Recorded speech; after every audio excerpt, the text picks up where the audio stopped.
Let me describe someone to you. Her name is Emily Rodriguez. She's 32 years old, lives in Austin, Texas, and works as a senior marketing manager at a growing tech company. She has a master's degree in business administration from a respected state university and pulls in exactly $86,000 per year. On every metric that society uses to measure success, Emily is winning. At $86,000, she should be thriving. She should be maxing out her Roth IRA contributions, aggressively paying down her student loans, and still having $700 to $900 left over each month for travel, investments, or just breathing room. She should be looking at starter homes and planning that European vacation she's been talking about for 3 years. Instead, Emily has exactly $214 in her checking account 3 days before payday. When her 2015 Honda Civic needed a $1,380 transmission repair last Tuesday, she didn't tap into savings or calmly write a check. She put it on a credit card with a 21.99% interest rate and told herself she'd pay it off next month. She has told herself that exact same thing about 6 different emergencies in the past 12 months. And here's the craziest part. Emily did everything right. She went to an affordable state university instead of a prestigious private school. She worked 20 hours a week through college to minimize her borrowing. She chose a practical major with clear career prospects, not philosophy or art history. She graduated in 4 years, landed her first professional job within 3 months, and has never been unemployed for longer than 2 weeks in her entire adult life. She doesn't blow money on designer clothes or expensive brunches.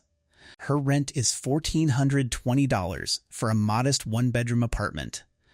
Her student loan payment is $642 monthly. She drives a reliable used car, meal preps every Sunday, and can explain the difference between traditional and Roth IRAs without Googling anything. So why does every month feel like a slow-motion financial car crash? Why can someone with a master's degree, an $86,000 salary, and disciplined spending habits still feel one missed paycheck away from disaster? Why does being educated not translate into being financially secure? If any part of Emily's story sounds uncomfortably familiar, stick around. Because this isn't about budgeting failures or avocado toast. This is about a mathematical trap that systematically keeps smart, credentialed people broke. My name is Barack, and I spend way too much time thinking about why people who followed every rule are still getting crushed by systems that promise them security. If you're someone who has the degree, the professional job, the respectable salary, but still lies awake doing mental math about your bank account, or if you've done everything the guidance counselors told you to do and still feel like you're financially treading water, make sure to hit that subscribe button and give this video a thumbs up if this helps you out. Because today, we aren't talking about budgeting apps or side hustles. We're talking about the education wealth gap and why the very credential that was supposed to be your ticket to financial freedom has quietly become one of the biggest reasons you feel trapped. Here's the thing about the story we were all sold. For the past 40 years, every parent, guidance counselor, and politician has repeated the same mantra: education is the great equalizer, the surest path to prosperity, the investment that always pays dividends. The logic seems bulletproof, right? Education increases your earning potential, higher earnings create surplus income for saving and investing, and over time, you build substantial wealth. The data even supports this narrative. College graduates earn approximately 67% more over their lifetimes than high school graduates, and they experience lower unemployment rates during economic downturns. Except that's not what's actually happening to millions of educated Americans right now. The term for this phenomenon is the credential trap, and it was comprehensively analyzed by economist Brian Kaplan at George Mason University in his groundbreaking 2018 work, The Case Against Education. What Kaplan discovered was genuinely shocking. While the wage premium for college graduates persists, it hasn't translated into proportional wealth accumulation because the cost structure of educated life has exploded faster than income gains. According to Federal Reserve data that Kaplan analyzed, when you account for student debt servicing, the opportunity cost of years spent in school rather than earning, and the lifestyle inflation that comes with educated peer groups, the actual return on investment for higher education has declined by nearly 40% since 1980. Let that sink in. You're paying dramatically more for your credential, earning a smaller relative advantage in the job market, and entering an adult cost structure designed for the income levels of a previous generation. According to the Federal Reserve's survey of consumer finances, the median net worth for college-educated households under 35 was just $39,000 in 2019. That includes everything: home equity, retirement accounts, checking and savings balances. But here's the kicker. That same demographic in 1989 had significantly higher median net worth when adjusted for inflation and debt loads. This isn't personal failure. This is what I call the education cost squeeze, a systematic wealth extraction machine that disguises itself as opportunity. The system has evolved to capture the entire wage premium that education provides, leaving educated workers with higher gross incomes but lower net worth than previous generations. You are not bad with money. You are playing a game where the rules changed without anyone bothering to update the instruction manual. Let me take you back to 1980, because understanding history is crucial to recognizing why this struggle isn't your fault. In 1980, college enrollment rates hovered around 49% of high school graduates. A bachelor's degree was still relatively uncommon, which meant college graduates enjoyed a substantial wage premium in a less competitive market. And here's what most people don't realize.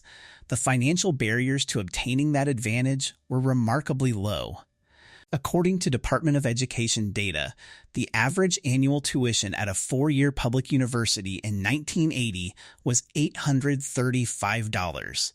Federal minimum wage was $3.10 per hour.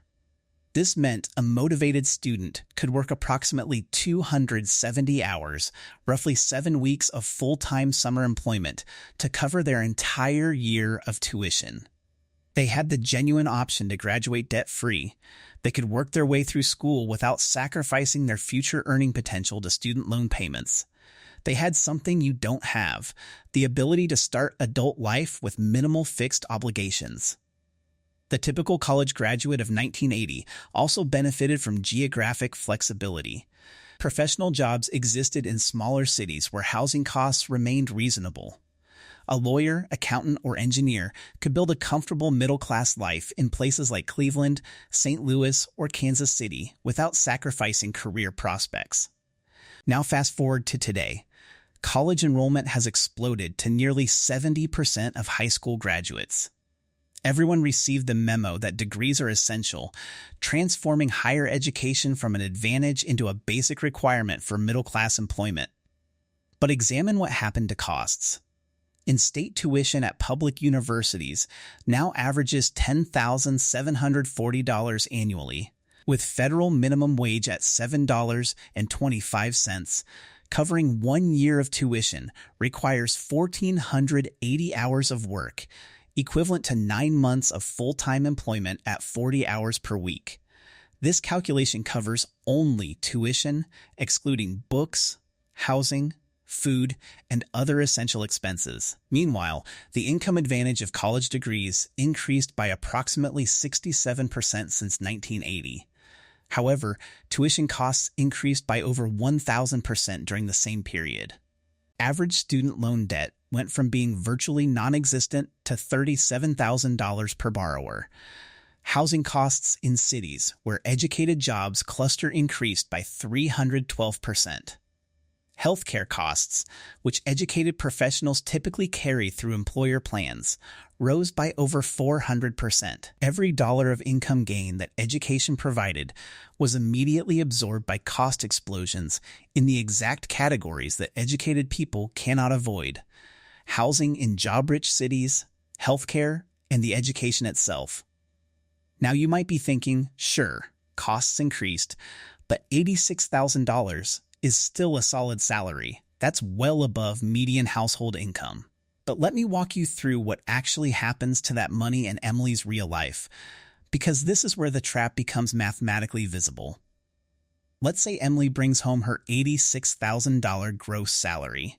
That number looks substantial on paper, and it's the figure everyone uses when discussing her financial capacity. Let's focus on what happens to that $86,000 before she even considers building wealth. First, taxes become the largest single expense category. At $86,000 in Texas, she faces approximately $18,000 in federal income tax, $5,600 in Social Security and Medicare withholdings, and fortunately, no state income tax. That's $23,600 gone immediately, leaving her with $62,400, or about $5,200 monthly. But wait, there's more. Student loans represent her second largest fixed cost. Emily borrowed $78,000 for her bachelor's and master's degrees, which is actually below average for graduate degree holders. On a standard 10-year repayment plan at 6.8% interest, her monthly payment is approximately $890. That's $10,680 annually. You haven't even gotten to housing yet. Her $62,400 is now $51,720. And we're not done. Housing costs consume the largest portion of her remaining income. Emily lives in Austin because that's where her job exists. A one-bedroom apartment in a safe neighborhood with reasonable commute access costs $1,420 monthly. That's $17,040 annually. Her $51,720 drops to $34,680. Health insurance and medical expenses create another significant drain. Her employer covers 60% of her premium, but she still pays $280 monthly for coverage, plus maintains a $3,000 deductible she must budget for throughout the year. Conservatively, healthcare costs her $6,360 annually. We're now at $28,320. Transportation represents another non-negotiable expense category. She needs reliable transportation for her job. Her used Honda costs $310 monthly in loan payments, plus $140 for insurance, and approximately $120 for gas. That's $570 monthly, or $6,840 annually. Her remaining amount becomes $21,480. Now we address the basic costs of modern professional life. Food, utilities, phone service, internet, and minimal clothing expenses conservatively total $800 monthly. That removes $9,600 annually, leaving $11,880. Let's add it up.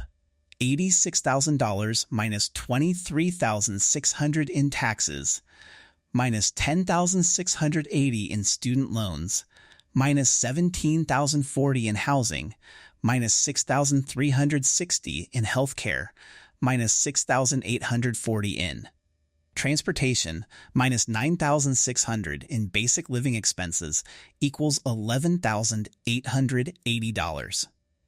That's $990 per month for everything else. Emergency fund contributions, retirement savings, entertainment, gifts, travel, and any unexpected expense that inevitably occurs. That's not a typo.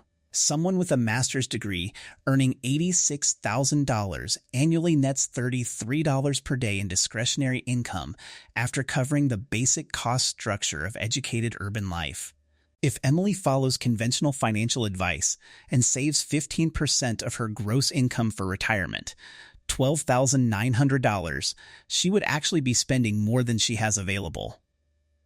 An educated professional making nearly twice the median household income is effectively living on the financial margin of someone earning $30,000 20 years ago, except with significantly less flexibility, because her costs are front-loaded and non-negotiable. And here's the psychological trap that makes this situation even more devastating. Because Emily's gross salary is $86,000, she feels like she should be solidly middle class, perhaps even upper middle class. Every financial decision gets filtered through that big number at the top of her pay stub, not the much smaller reality that actually hits her checking account. When she applied for her apartment, the landlord qualified her based on gross income. When she bought her car, the dealer's financing department used that same inflated figure. When she took out her student loans, the financial aid office projected her future earnings and assured her the debt would be manageable. Credit card companies approved her limits based on that salary number. Society reinforces this illusion constantly. Her LinkedIn profile looks impressive, her parents express pride in her accomplishments, and her job title suggests success.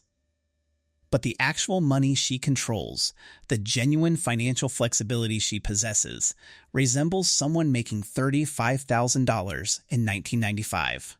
This creates what psychologists call pluralistic ignorance. She assumes everyone around her is managing better than they actually are. This is where the trap snaps shut. The college graduate of 1980 possessed something Emily lacks entirely: options. If something went wrong, they could move back home without social stigma because society understood young adults needed time to establish themselves. They could accept lower-paying positions in cheaper cities and still achieve financial stability. They could leave toxic work environments without risking financial catastrophe because their fixed costs remain manageable. The modern educated professional has already spent their safety net acquiring the credential itself.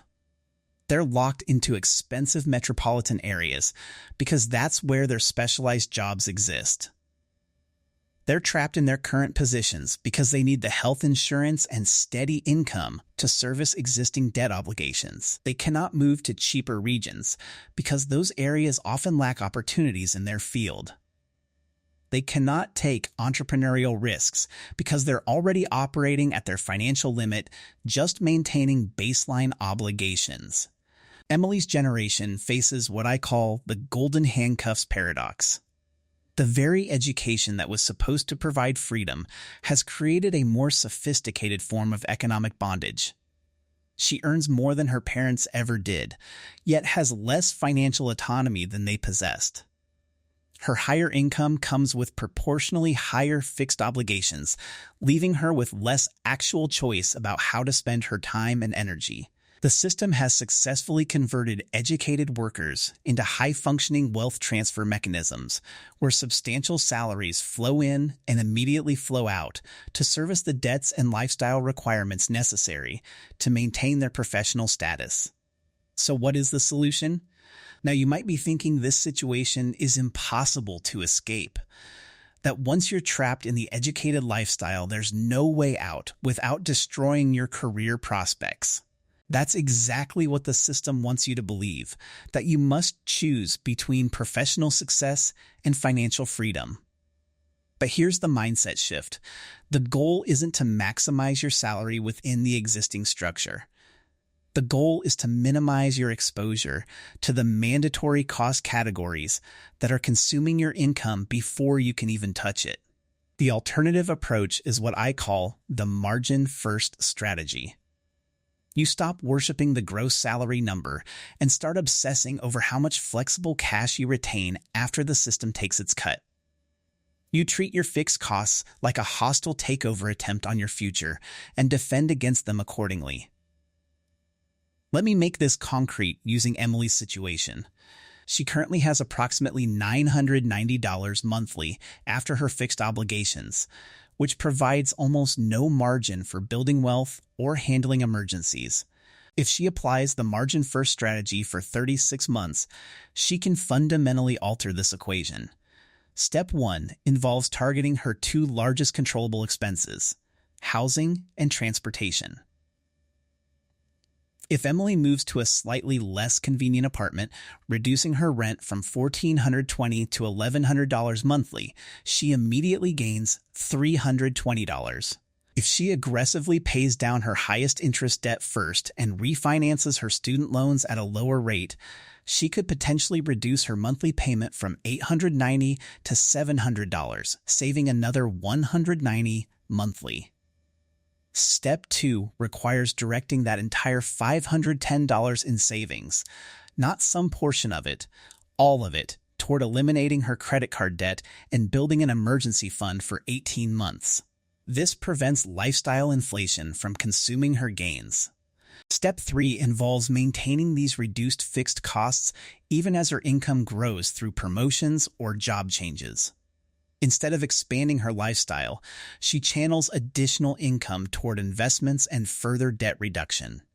Within 3 years, Emily could eliminate her high-interest consumer debt, reduce her student loan burden significantly, and accumulate $25,000 in liquid savings. Most importantly, her monthly margin expands from $990 to approximately $1,500 without any increase in gross income. She's not buying a higher salary. She's purchasing something more valuable in the modern economy: flexibility, options, and the ability to make career decisions based on growth potential rather than desperation. I want to leave you with one final thought. This conversation about education and wealth isn't really about whether college was worth it or whether you should have chosen a different major. It's about understanding that we're living through a fundamental structural shift where the old promises simply don't apply anymore, and recognizing this reality is the first step toward making better decisions. Our parents' generation had the luxury of predictable financial progression. Education led to stable employment, which led to home ownership, which led to wealth accumulation and comfortable retirement. That linear path existed because the cost structure of middle-class life remained manageable on educated incomes. We traded that predictability for credentials, and credentials for debt, and debt for the illusion of professional status. We confused high income with high net worth, but for the modern educated worker, these concepts are often inversely related. The system evolved to capture the entire premium that education provides, leaving us with impressive job titles and empty savings accounts. But credentials aren't wealth. LinkedIn endorsements aren't wealth. A respectable salary isn't wealth. Wealth is having options when circumstances change. Wealth is the ability to walk away from exploitative situations. Wealth is the margin between what you earn and what you must spend to maintain your existence. The educated professionals who are actually building net worth aren't necessarily earning the highest salaries. They're the ones who refuse to let their lifestyle scale automatically with their credentials, and who treated their educated income as a tool to purchase freedom rather than to signal status to their peer group. You can optimize and budget and side hustle your way out of many financial problems, but you cannot hustle your way out of traps you don't even know exist. Now you know. You understand why it feels harder than it should despite your qualifications. You recognize that this isn't personal failure, it's systematic design intended to keep you productive and compliant. If this video made you angry at the right institutions instead of yourself, if it gave you language for frustrations you felt but couldn't articulate, make sure to subscribe and share this with that one friend who's educated, exhausted, and convinced they're failing at something everyone else has figured out. Because they're not failing, the system is working exactly as designed. Thanks for watching, and I'll see you in the next one.